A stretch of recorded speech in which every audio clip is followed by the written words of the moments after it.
Prime Minister for a railway ticket, for a bus ticket, the Prime Minister says no. അതുമാത്രമല്ല, ഈ corona കാലത്ത് നമ്മുടെ തൊഴിലാളികൾ, കുടിയേറ്റ തൊഴിലാളികൾ നമ്മുടെ പ്രധാനമന്ത്രിയോട് റെയിൽവേ ടിക്കറ്റിന് വേണ്ടി ചോദിച്ചു, ബസ് ടിക്കറ്റിന് വേണ്ടി ചോദിച്ചു. പക്ഷെ നമ്മുടെ പ്രധാനമന്ത്രി പറഞ്ഞ മറുപടി നോ, ഇല്ല എന്നതായിരുന്നു പ്രധാനമന്ത്രിയുടെ മറുപടി. He is not ready to give our workers 300 rupees, but he gives 1,50,000 crore rupees to the richest business people. At the same time, നമ്മുടെ രാജ്യത്തെ സാധാരണ തൊഴിലാളികൾക്ക് 300 രൂപ കൊടുക്കാൻ നരേന്ദ്രമോദി തയ്യാറല്ല. പക്ഷേ ഈ പറയുന്ന അതിസമ്പന്നരായ ആളുകൾക്ക് 1,50,00,000 രൂപയുടെ ഇളവുകൾ നൽകാൻ അതേ സമയം തന്നെ അദ്ദേഹം തയ്യാറാവുകയാണ്. Over the last 6 years, the backbone, the job creation backbone of this country has been broken. നിങ്ങൾക്കറിയാം, കഴിഞ്ഞ 6 വർഷങ്ങളായി തൊഴിൽ ഉൽപാദനം നടത്തേണ്ട, രാജ്യത്ത് തൊഴിലുണ്ടാക്കേണ്ട ഈ രാജ്യത്തിന്റെ നട്ടെല്ല് പൂർണ്ണമായി തകർക്കപ്പെട്ടിരിക്കുകയാണ്. Smashed into pieces. അതിനെ കഷ്ണങ്ങളായി നുറുക്കി പൊടിച്ചു കളഞ്ഞിരിക്കുകയാണ്. Who are the people who give India jobs? ആരാണ് ഇന്ത്യക്ക് തൊഴിൽ നൽകുന്ന ആളുകൾ? Small businesses, middle-sized businesses, shopkeepers, farmers. These are the people that give this great country jobs. ചെറിയ വ്യാപാരികൾ, ചെറിയ കച്ചവടക്കാർ, ഇടത്തരം കച്ചവടക്കാർ, കർഷകർ എന്നീ ആളുകളാണ് ഈ രാജ്യത്ത് തൊഴിൽ ഉൽപ്പാദിപ്പിക്കുന്നത്. Young entrepreneurs, they give this country jobs. ചെറിയ യുവാക്കളായ സംരംഭകർ, അവരാണ് ഈ രാജ്യത്ത് തൊഴിൽ ഉൽപ്പാദിപ്പിക്കുന്നത്. And over the last 5 years, a systematic campaign to take away what belongs to them and give it to the richest in the land. അതുമാത്രമല്ല, കഴിഞ്ഞ 6 വർഷങ്ങളായി വളരെ ആസൂത്രിതമായ വ്യവസ്ഥാപിതമായ ഒരു പ്രചരണം അവരുടെയൊക്കെ ഈ പറയുന്ന കർഷകരുടെയും ചെറുകിട തൊഴിലാളികളുടെയും കച്ചവടക്കാരുടെയൊക്കെ കയ്യിലുള്ള സമ്പത്തെടുത്ത് അത് ഈ രാജ്യത്തെ ഏറ്റവും അതിസമ്പന്നരായ ആളുകൾക്ക് നടക്കുന്ന വ്യവസ്ഥാപിതമായ ആസൂത്രിതമായ ഒരു പദ്ധതിയും പ്രചരണവുമാണ് ഈ രാജ്യത്ത് നടന്നുകൊണ്ടിരിക്കുന്നത്. Ask any small businessman, ask any middle-sized businessman, ask any farmer whether demonetization helped him, whether GST helped him. And they will all answer in one voice, no, they did not. നിങ്ങൾ ഈ നാട്ടിലെ ഏതെങ്കിലും ഒരു ചെറുകിട കച്ചവടക്കാരോട്, ഇടത്തരം കച്ചവടക്കാരനോട്, ഒരു കർഷകനോട് ചോദിക്കുക, not നിരോധനം കൊണ്ട് അവർക്ക് എന്തെങ്കിലും പ്രയോജനം ഉണ്ടായിട്ടുണ്ടോ? GST കൊണ്ട് അവർക്ക് എന്തെങ്കിലും പ്രയോജനം ഉണ്ടായിട്ടുണ്ടോ? ഒരാശങ്കയുമില്ലാതെ ഒറ്റ ശബ്ദത്തിൽ അവർ മറുപടി പറയും, ഇല്ല, നോട്ട് നിരോധനം കൊണ്ടും GST കൊണ്ടും ഞങ്ങൾക്ക് ഒരു പ്രയോജനം ഉണ്ടായിട്ടില്ല എന്ന് അവർ മറുപടി പറയും. And now they have passed 3 new farm laws. അതുമാത്രമല്ല, ഇപ്പോൾ അവർ 3 കർഷക ബില്ലുകൾ നടപ്പിലാക്കിയിട്ടുണ്ട്, കർഷക നിയമങ്ങൾ നടപ്പിലാക്കിയിട്ടുണ്ട്. The first one, to destroy farmers' markets. ആദ്യത്തെ നിയമം എന്ന് പറയുന്നത് കർഷകരുടെ ചന്തകൾ, അതിനെ ഇല്ലാതാക്കുന്നതാണ്. The second one, to allow the biggest businesses in the country to hoard as much grain, as much vegetable, as much fruit as they want. രണ്ടാമത്തെ നിയമം എന്ന് പറയുന്നത് ഈ രാജ്യത്തെ ഏറ്റവും വലിയ വ്യവസായികളെ അവർക്ക് ആഗ്രഹിക്കുന്ന അളവിലുള്ള പഴങ്ങളും പച്ചക്കറികളും ധാന്യങ്ങളും സംഭരിക്കാൻ പ്രാപ്തമാക്കുന്നതാണ് രണ്ടാമത്തെ കർഷക നിയമം. To allow unlimited hoarding. അളവില്ലാത്ത പൂഴ്ത്തിവെപ്പ്, അളവില്ലാത്ത സംഭരണം സാധ്യമാക്കാൻ ഈ രാജ്യത്തെ വ്യവസായികളെ, അതിസമ്പന്നരായ വ്യവസായികളെ പ്രാപ്തരാക്കുന്നതാണ് രണ്ടാമത്തെ കർഷക നിയമം. These 2 laws, they are designed to control the price of grain, of vegetables and rice. ഈ 2 നിയമങ്ങളും ഈ രാജ്യത്തെ പഴങ്ങളുടെയും പച്ചക്കറികളുടെയും ധാന്യങ്ങളുടെയും വിലയെ നിയന്ത്രിക്കുവാൻ വേണ്ടി അവർ കൊണ്ടുവന്നിട്ടുള്ള നിയമങ്ങളാണ്. And they have only one aim. Their aim is to make sure the farmer does not get the right price for his grain, for his vegetable and for his fruit. അവർക്ക് ഒറ്റ ഒരു ലക്ഷ്യം മാത്രമേ ഉള്ളൂ. ആ ലക്ഷ്യം എന്താണ്? നമ്മുടെ നാട്ടിലെ കർഷകർക്ക് അവരുടെ പച്ചക്കറികൾക്ക്, പഴങ്ങൾക്ക്, ധാന്യങ്ങൾക്ക് കൃത്യമായ വില ലഭിക്കുന്നില്ല എന്ന് ഉറപ്പാക്കുക. That everybody, middle class people, farmers, workers, laborers have to pay more for their food.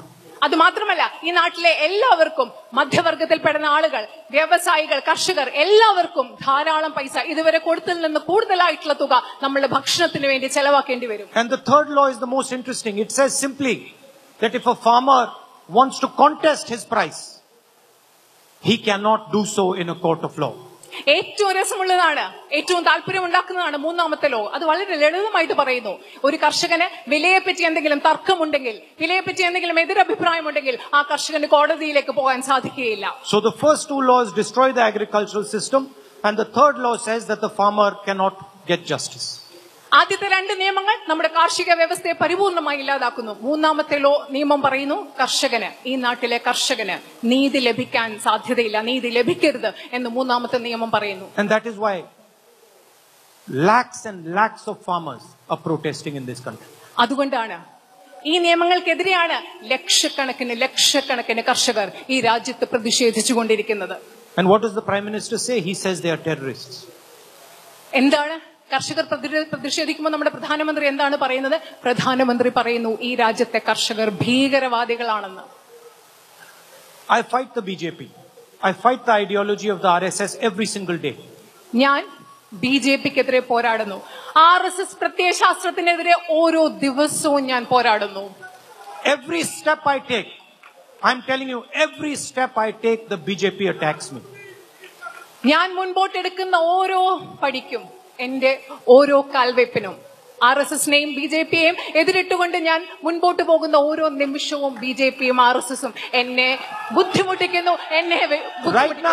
Right now they are watching this speech and they're saying, okay, what is it that we can say to attack him? ഇപ്പോ ഞാൻ ഈ സംസാരിച്ചുകൊണ്ടിരിക്കുമ്പോൾ എന്റെ പ്രസംഗം അവർ കേട്ടുകൊണ്ടിരിക്കുകയാണ്. എന്നിട്ട് അവർ ആലോചിക്കുകയാണ് അദ്ദേഹത്തെ ആക്രമിക്കാൻ ഞങ്ങൾക്ക് ഇപ്പൊ എന്താണ് പറയാൻ സാധിക്കുന്നതെന്ന്. So there's one thing I don't understand. എനിക്ക് മനസ്സിലാക്കാൻ പറ്റാത്ത ഒരു കാര്യമുണ്ട്. Why is it that the cases that are there against the left front government, against a person who works in the chief minister's office, are progressing so slowly? എനിക്ക് ഒരു കാര്യം മനസ്സിലാവുന്നില്ല. എന്നെ ഓരോ നിമിഷവും അവർ ആക്രമിച്ചുകൊണ്ടിരിക്കുമ്പോൾ എന്തുകൊണ്ടാണ് ഇടതുപക്ഷ ഗവൺമെന്റിനെതിരെയുള്ള മുഖ്യമന്ത്രിയുടെ ഓഫീസിൽ ജോലി ചെയ്യുന്ന ഒരാൾക്കെതിരെയുള്ള കേസുകൾ ഇങ്ങനെ ഇഴഞ്ഞിഴഞ്ഞു പോകുന്നത് എന്തുകൊണ്ടാണെന്ന് എനിക്ക് മനസ്സിലാകുന്നില്ല. Why is it taking so long? എന്തുകൊണ്ടാണ് ഇത് ഇത്ര കാലം എടുക്കുന്നത്? Why is the CBI, the ED, all these other institutions not attacking the left front? എന്തുകൊണ്ടാണ് CBI, ED, എൻഫോഴ്സ്മെന്റ് ഡയറക്ടറേറ്റ് പോലെയുള്ള സ്ഥാപനങ്ങൾ ഇടതുപക്ഷ ഗവൺമെന്റിനെ ആക്രമിക്കാത്തത്? I am a bit confused about this. എനിക്ക് ഇതിനെപ്പറ്റി ഒരു വലിയ ആശയക്കുഴപ്പമുണ്ട്. Because I know when you fight the BJP attacks you all the time, 24 hours a day. കാരണം എനിക്കറിയാം, നിങ്ങൾ BJPയെ എതിരിട്ടാൽ, BJPക്കെതിരെ സംസാരിച്ചാൽ 24 മണിക്കൂറും BJP നിങ്ങളെ ആക്രമിച്ചുകൊണ്ട് തന്നെ ഇരിക്കും. There is only one reason the BJP is going slow on these cases. BJP എന്തുകൊണ്ടാണ് ഈ കേസുകളെ പറ്റി വളരെ പതുക്കെ സാവധാനം മെല്ലെ പോകുന്നത്? അതിനൊറ്റ കാരണം മാത്രമേ ഉള്ളൂ. You can figure out what that reason is. ആ കാരണം എന്താണെന്ന് നിങ്ങൾക്ക് മനസ്സിലാക്കാൻ പറ്റും. The most dynamic state of Kerala has its youngsters wondering why they can't get jobs. കേരളത്തിലെ ഏറ്റവും ഊർജ്ജസ്വലരായ, കേരളത്തിന്റെ ഊർജ്ജസ്വലതയ്ക്ക് ഒരു പ്രധാന കാരണം ഇവിടുത്തെ ചെറുപ്പക്കാരാണ്. ഞാൻ അത്ഭുതപ്പെടുകയാണ് എന്തുകൊണ്ടാണ് അവർക്ക് ജോലി കിട്ടാൻ സാധിക്കാത്തത്. Dynamic state with the most brilliant youngsters, and they are asking themselves, why is it that we can't get a job? ഏറ്റവും അധികം ഊർജ്ജസ്വലമായ ഒരു സംസ്ഥാനം, വളരെ ബുദ്ധിയുള്ള, ബ്രില്യന്റ് ആയിട്ടുള്ള, ഏറ്റവും കഴിവുള്ള, സാമർഥ്യമുള്ള ചെറുപ്പക്കാരുടെ ഒരു സംസ്ഥാനം. പക്ഷെ അവർ സ്വയം ചോദിച്ചുകൊണ്ടിരിക്കുകയാണ് എന്തുകൊണ്ടാണ് ഞങ്ങൾക്ക് ജോലി കിട്ടാത്തത്. The left front said they will make Kerala perfect. ഇടതുപക്ഷ ഗവൺമെന്റ് പറയുന്നത് അവർ കേരളത്തെ മനോഹരമാക്കും, പൂർണ്ണമാക്കും, പെർഫെക്റ്റ് ആക്കും, ഏറ്റവും മികച്ചതാക്കും. Question is, perfect for whom? ചോദ്യം ഇതാണ്, ആർക്കു വേണ്ടിയാണ് മികച്ചത്? Perfect for the people of Kerala or perfect for the left organization? കേരളത്തെ ഏറ്റവും മികച്ചതാക്കും, കേരളത്തിൽ എല്ലാം ശരിയാക്കും എന്ന് പറയുമ്പോൾ ചോദ്യം ചോദിക്കേണ്ടതുണ്ട്, ആർക്കു വേണ്ടി? കേരളത്തിലെ ജനങ്ങൾക്ക് വേണ്ടിയോ അതോ ഇടതുപക്ഷ സംഘടനയ്ക്കും പാർട്ടിക്കും വേണ്ടിയോ? If you're one of their people, every single job is available to you. നിങ്ങൾ അവരുടെ ഒരാളാണെങ്കിൽ, ഇടതുപക്ഷ പ്രസ്ഥാനത്തിൽപ്പെടുന്ന ഒരാളാണെങ്കിൽ ഇവിടുത്തെ എല്ലാ ജോലിയും നിങ്ങൾക്ക് ലഭ്യമാണ്.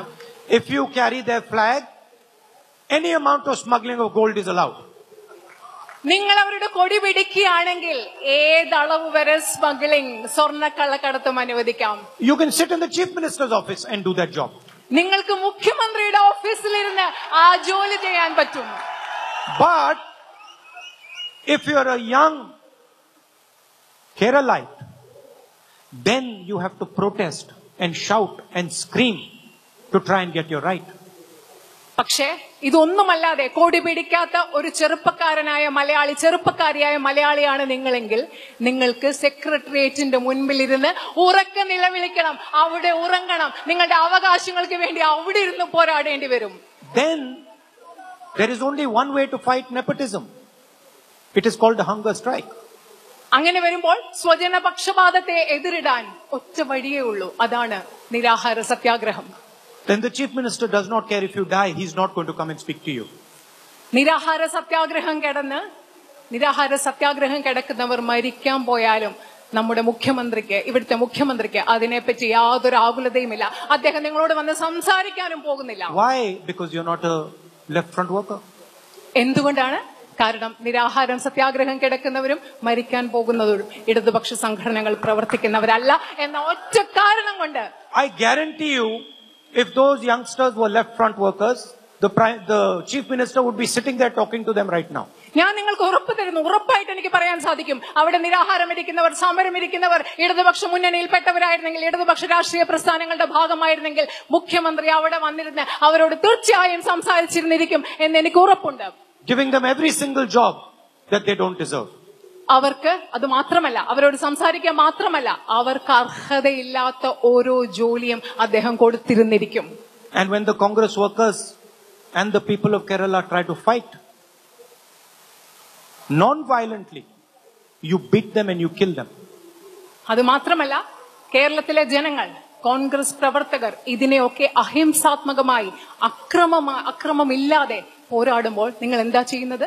നിങ്ങൾ അവരെ മർദ്ദിക്കുന്നു, നിങ്ങൾ അവരെ കൊല്ലുന്നു. Don't worry, there are many Congress workers who will continue to fight you. You can kill as many of us as you want.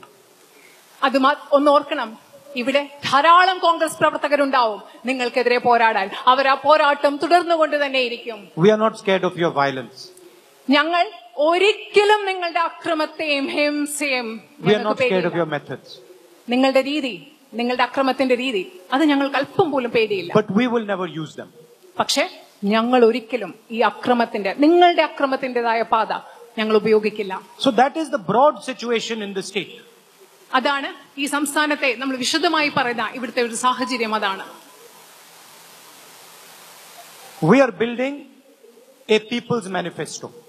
നമ്മൾ ജനങ്ങളുടേതായ ഒരു പ്രകടന പത്രിക ഉണ്ടാക്കിക്കൊണ്ടിരിക്കുകയാണ്. It is not a UDF manifesto. It is a manifesto of the people of Kerala. അത് UDFന്റെ പ്രകടന പത്രികയല്ല, മറിച്ച് കേരളത്തിലെ ജനങ്ങളുടെ പ്രകടന പത്രികയാണ്. We are meeting thousands and thousands of people, asking them what they want the UDF government to do for them. നമ്മൾ ആയിരക്കണക്കിന് ആളുകളെ കണ്ടുകൊണ്ടിരിക്കുകയാണ്. അവരോട് ചോദിക്കുകയാണ്, UDF ഗവൺമെന്റ് നിങ്ങൾക്ക് വേണ്ടി എന്ത് ചെയ്യണമെന്നാണ് നിങ്ങൾ ആഗ്രഹിക്കുന്നതെന്ന് കേരളത്തിലെ ആയിരക്കണക്കിന് ജനങ്ങളെ കണ്ട് അവരോട് നമ്മൾ ചോദിച്ചുകൊണ്ടിരിക്കുകയാണ്. And you are telling us what you want us to do. അപ്പോൾ നിങ്ങൾ ഞങ്ങളോട് മറുപടി പറയുകയാണ്, ഞങ്ങൾ എന്ത് ചെയ്യണം എന്ന് നിങ്ങൾ എന്ത് ആഗ്രഹിക്കുന്നു അത് നിങ്ങൾ ഞങ്ങളോട് പറയുകയാണ്. In some time you will see the result of this work that we have done. കുറച്ചു കാലത്തിൽ നിങ്ങൾക്ക് ഇതിന്റെ ഒരു പരിണിത ഫലം എന്താണ്, ഇതിന്റെ ഫലം എന്താണെന്ന് മനസ്സിലാക്കാൻ സാധിക്കും. You will have a document that we can all be proud of, and it will contain the voice of the people of Kerala. ഈ പ്രക്രിയയുടെ ഭാഗമായിട്ട് കുറച്ചു കാലം കഴിയുമ്പോൾ നിങ്ങൾക്ക് എല്ലാവർക്കും അഭിമാനിക്കാവുന്ന ഒരു രേഖ, കേരളത്തിന്റെ വികസനത്തിൽ ഊന്നൽ കൊടുത്തിട്ടുള്ള ഒരു പ്രകടന പത്രിക നമുക്കുണ്ടാവും. അത് പ്രതിനിധാനം ചെയ്യുന്നത് കേരളത്തിലെ ജനങ്ങളുടെ ശബ്ദത്തെ ആയിരിക്കും. In that document will be the idea of Nyay, a minimum amount of money that we will guarantee to all our people. ആ പ്രകടന പത്രികയിൽ ന്യായ പദ്ധതി എന്ന് പറയുന്ന ആശയം ഉണ്ടായിരിക്കും. ഈ നാട്ടിലെ ജനങ്ങൾക്ക് ഞങ്ങൾ കൊടുക്കാൻ ആഗ്രഹിക്കുന്ന അടിസ്ഥാന വേതനത്തിനെ പറ്റിയുള്ള ആശയം കൃത്യമായി ആ പ്രകടന പത്രികയിൽ ഉണ്ടാവും. There will be a line that will speak about cashless treatment for our people.